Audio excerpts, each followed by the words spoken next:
photography was the last thing I ever had in my mind. You know, I was just a kid, you know, a teenager mowing lawns to make a few bucks to buy records. And then there was one guy that, you know, he used to always mow the lawn, but it was like really high. So I knocked on his door. I said, "Do you need the lawn mowed?" He's like, "No, I do it myself." And I said, "Well, it doesn't look that way." And so he kind of looked at me, kind of smirked, and, you know, he was this sarcastic kid. So he said, "I'll tell you what, I got something." So he came back with this camera and he said, "If you mow my lawn for the season, I'll give you this camera." And once it was in my hand, it just like, I was kind of like curious about it. My brother took me to the first concert, which was Crosby, Stills, Nash and Young at Roosevelt Stadium, 1974. And that's when everything changed.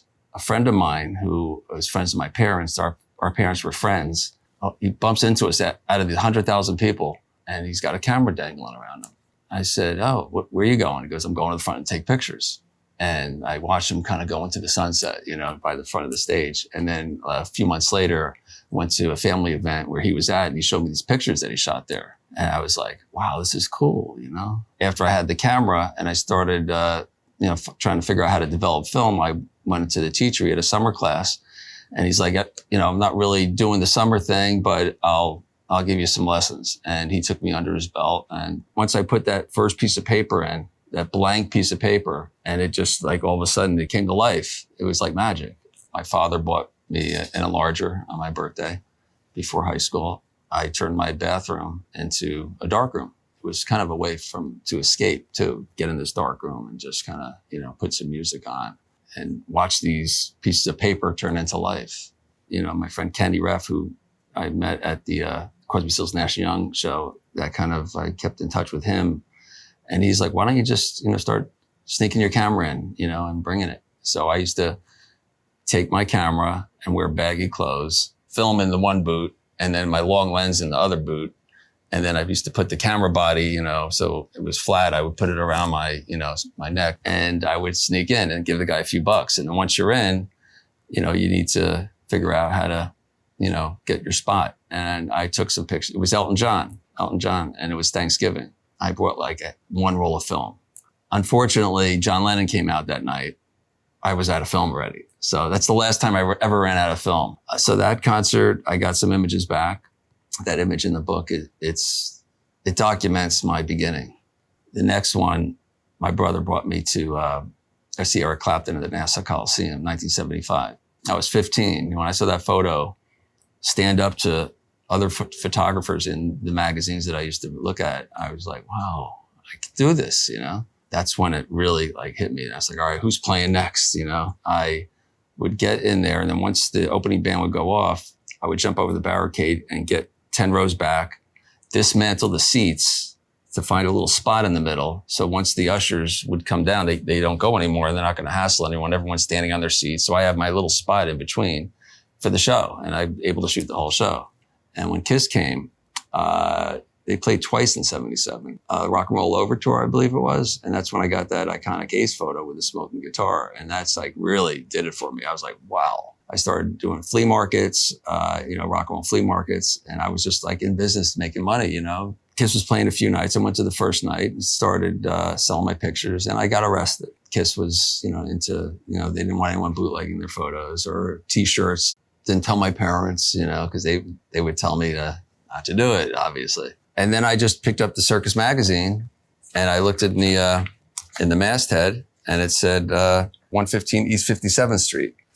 And so I hopped on the train, the same train I went to Madison Square Garden, and their secretary kind of took a liking to me and said, you know, the art director, I'll see what I can do. Just wait here. And he told me, I like what you're doing, but you need to shoot Kodachrome.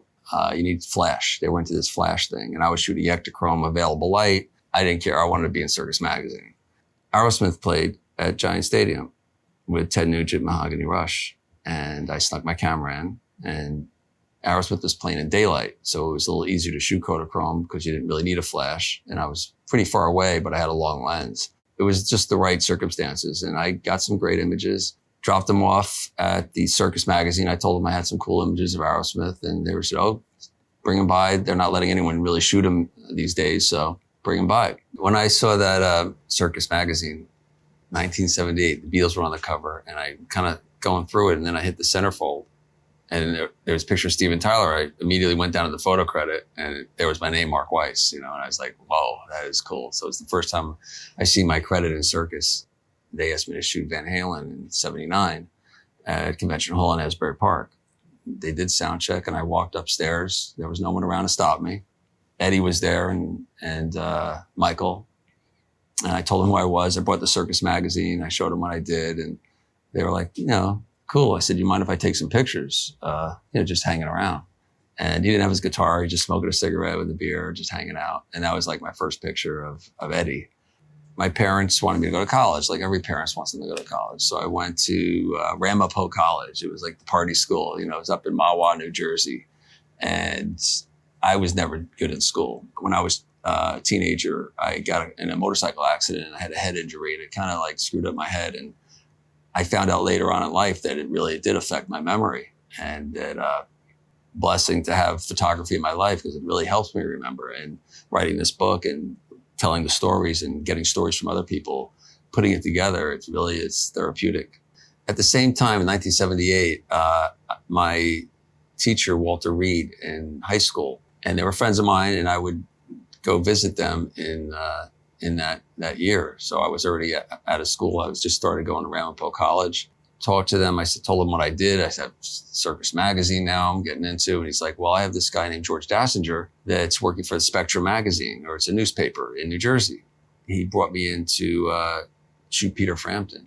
This is 1979. Still a teenager. Peter just wanted someone that was kind of like low key. He was just he just had a motorcycle accident. He only wanted to do photos at his house in Westchester. So George said I'd be the perfect fit. And I took pictures of him just being really casual. He had shorts on, he was jumping on a trampoline, and really showing me all around his dark room, which we talked about. He told me his father got him his dark room, and I told him my story about my dark room. And so we kind of hit it off. There was the doghouse, and Rocky was sitting in there, and I said, let's do some pictures with Rocky. And he smiled right away, so he sat next to Rocky at his doghouse, and that was the publicity photo they used. In 1980, I was getting photo passes. There was a show at the Friel Raceway, which is only like 20 minutes from my house. And Southside Johnny was the headliner. Hall & Oates was there. And Southside is on the side of the stage watching the opening act. He's like, you should be shooting that kid up on stage. I looked, I'm like, all right. I figured he was just trying to get rid of me, which he probably was. But then I looked and I'm like, oh, this kid's pretty good. And went there and took like a roll of film of John, and it's the first time I shot John. He was in a band, John Bon Jovi, he was in a band called The Rest. I kind of couldn't believe it. It's like finding that diamond in the rough, like that early Elvis photo, So I had an opportunity to shoot Eric. It was the Black and Blue tour. He needed photos he wanted photos with his motorcycle, his Harley that he rode up on stage. Harley would give him bikes to, use for the night. He rolled his bike out, and we took some pretty cool photos. At the same night, after I was done with that, I went to see if I could do some shots of Black Sabbath. So that was the first time I actually shot Black Sabbath with Ronnie James Dio in the band. Ronnie comes up to me and he goes, you got everything, Mark? And I was very young still. And he's like, yeah, I think I got it. He goes, well, anything else you want to do? You want to do some solo shots? I'm like, yeah, okay. That was our beginning of our relationship. Ronnie was a really special guy. I shot him through the whole decade, even to, before he passed away. I started meeting publicists. One of the publicists I met was Carol Kay, who was worked for Lieber Krebs, and they managed Aerosmith. Took me under her wing and let me use the office to make calls and this and that. Joan Jett was kind of hanging around the office. They just let me be. We're about the same age, so we had a good vibe, and just let me be on the bus. So, Joan was after a show, listen to some new demos, some tapes, and takes the headphones and just starts listening, and I'm just waiting for the reaction. Then I just grabbed it. It's just those moments that just capture a time and place. I was getting lots of pictures in Circus. They were sending me on assignments, but I still wanted to do covers. I wanted that cover photo shoot. They wanted me to shoot Ozzy. And I was like, yeah, that's great. This is it. Great. He came out with a pink tutu, and he put it on his cowboy boots, and that was supposed to be a black and white photograph inside. it ended up being the cover because it was such a dynamic photo. It kind of like put me in odds with the Osbourne camp because it wasn't supposed to be a cover. And then later on, after it got all this publicity, it turned around and being really positive. And then I developed a great relationship with the Osbournes. So it was the 13th anniversary of Circus Magazine. And I talked to Jerry and, I said, let's do something different, something special. I had a relationship with Ozzy. He goes, I said, I had an idea of him just jumping out of a cake. So that was the plan. So he's like, yeah, here's a budget. I went to LA.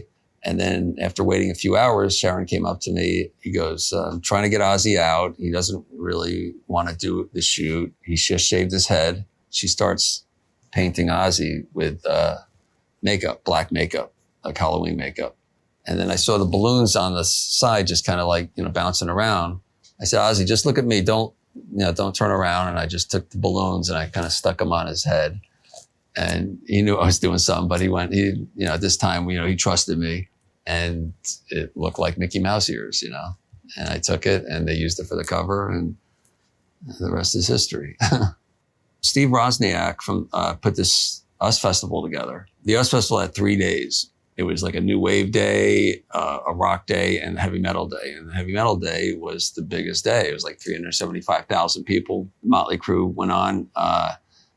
Before they played any of their songs, like no one really knew what Motley Crue was. Like Shout at the Devil, like they had 300,000 kids, shouting at the devil. And the moment with Tommy Lee just standing on his drum set, just looking at the audience, like he commanded it, like, it was just a sign of times to come. Michael Kirk started this magazine called Faces. And again, it was like, gave me so much access. We did so many photo shoots and come up with ideas. And, kind of gave me a little game on to the next phase, which was album covers. And at that time, I was working for Us Magazine as well. They were doing a story on Van Halen.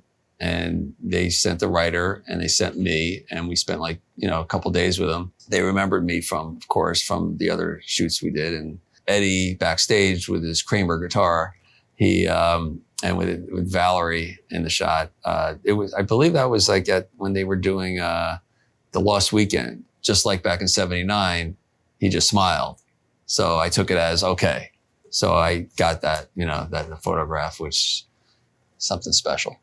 So I got hired. I got a call from Atlantic Records that they wanted me to do the Stay Hungry. They had a band called Twisted Sister. I knew who they were from the Jersey days. They were playing clubs back then. And they had this idea about shooting them in this room with makeup and without makeup in this kind of old abandoned room. So they said, do you think you can do it? I said, sure, So I had this set built in my studio.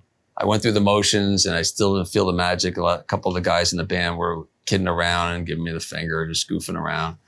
And I didn't feel I had it. I felt D was holding back. This time, like, let it out. Like, just fucking go for it. And he just started banging the walls and hitting, screaming and yelling. And on the 36th frame of that one roll of film that we shot ends up being the cover. There was a reason why this photo was chosen. It gave the energy of what that band was about.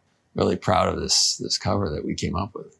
I did all these covers, Lizzie Borden. I kind of have a style of my own. I use a lot of smoke and then there's the other end where, like Suicidal Tendencies. We just hit a location. We found a really cool spot. And again, it represented what they were about. Hit Parader wanted me to shoot Guns N' Roses for a possible cover. And this is before they even came out. They just wanted me to do a photo shoot with them because they just knew that they were going to be big. I got introduced through Motley Crue that I had a relationship with, said, no, you'll like Mark. Trust me, give him a chance, give him 30 minutes. And so I went, set up a photo studio in LA. They weren't like warm and fuzzy, they were just, we did it. You could tell they kind of didn't want to be there. We went to Florida when they opened it for Motley. And that's when I got the photo on the cover. And the photo on the cover, he's giving me the finger. I found out later on that means he likes you. I think. Yeah, Anthrax, I'm the Man. And they had an idea to do this graffiti and come up with this this artwork and just have some fun. And the Anthrax guys were like, they were super excited. And later on, I found out that they were big fans of, me, and they used to see me at concerts when they were, in the early 80s when they would go to shows. And they told me later on, they would always know when, I would, when the band was coming out, because I would be in the photo pit. I used to love going on tour. I mean, maybe after 2 weeks, it might get a little much, but I would go out for, a few days to a week to 2 weeks, ways to get moments that you were never able to get. Doc McGee called me up and said, hey, you want to take a trip to Russia? I'm bringing the band over. We're doing this music festival and we're going to check it out. And we want to document it. He pulled this thing together with all these bands, Motley Crue, Scorpions, Skid Row, Cinderella. It was quite amazing. Ozzy was there. Again, it was all the bands that I, had relationships with, and to all get on a plane together, I knew it was going to be historic. I wanted to be ahead of the game and capture them as they're coming off. So I made sure that I was the first one. So I did a little bit of orchestrating the moment, kind of choreographed this huge photo up on these railings of everyone that was on the plane, without a megaphone, yelling at 50 rock stars trying to look this way. John was recording Blaze of Glory in LA, and Doc said, John wants you to document it and videotape it and take photos and just be a fly on the wall. And I said, yeah, of course, that's what I do.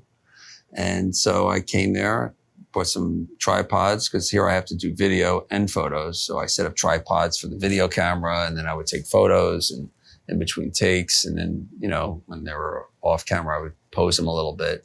But here I am with, Little Richard and Elton John. It was amazing, just to listen to them record music. We got some amazing imagery. For the Blaze of Glory, we were on a butte in Utah. We had to be helicoptered up. It was dark out. I didn't know where it was, so I would set up a tent. And the next day I realized I was this far away from the end of the cliff. But I lived to tell the story. Most of the bands I worked with had some success, and I, kind of followed their success and kind of made me a little more successful. 1980 to 1990, to me, was the decade that rocked. It's different today. So I feel very, fortunate to be a photographer that likes rock and roll during that decade. Everyone thinks that digital photography is it's ruining the art of photography, and everyone has a camera and all this, but it's really just a tool that's more accessible. So if you have the drive and the passion, go for it. It's all about kind of finding bands that you like and music that you like and wanting to be part of. And then they'll ask you to go on the road and do their album covers and then possibly be the next Mark Weiss.